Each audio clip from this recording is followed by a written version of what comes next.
the pit stop will be at the end of this segment. So here's the moment we've all waited 3 months for. Time for the pace car to dip onto pit road. And for Sprint Cup drivers, 19 of them to see their first green flag of 2013. Pace cars in. Here they come.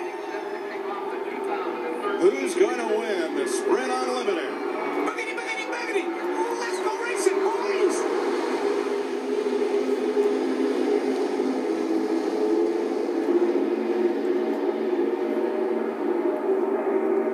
Looked like Hamlin on the inside pushing Kane down toward turn number 1. 2 by 2. It's a Noah's Ark of cars off the corner. It looked like Martin Truex Jr. in that 56. He's pushing Greg Biffle in the 16. Got a great run down the back straightaway. They know they can push pretty well going in a straight line. They got to get off each other in the corners. I don't think I'd want to try that going through the turn, but they may.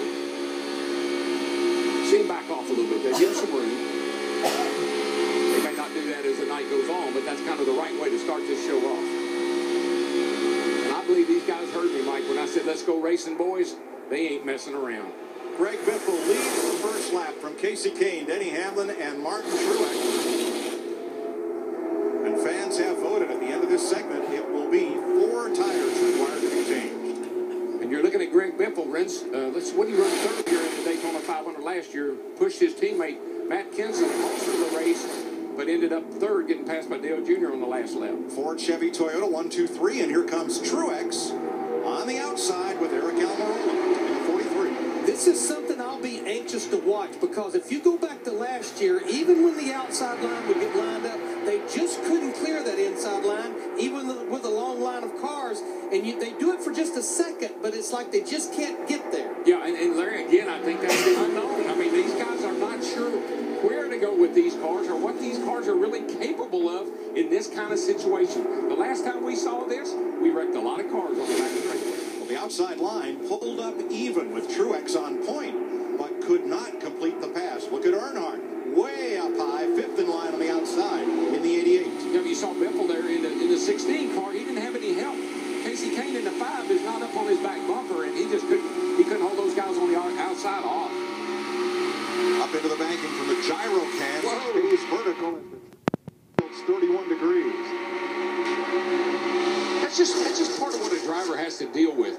The banking, the car up in the banking, it makes it hard to see. You're getting forced down in the seat, a lot of G forces. That is a great shot.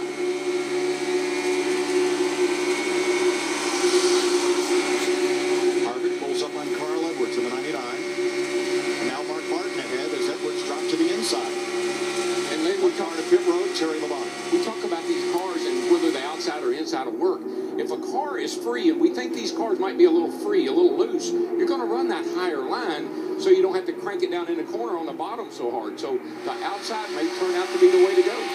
Labonte takes his car to the garage, leaving 18 to fight for the lead off turn 4. Teammates working together there. Jeff Gordon in the 24 just let Kasey Kahne in the 5 slide down in front of him. Truex's Toyota out in front of a pair of Fords. Marcus Ambrose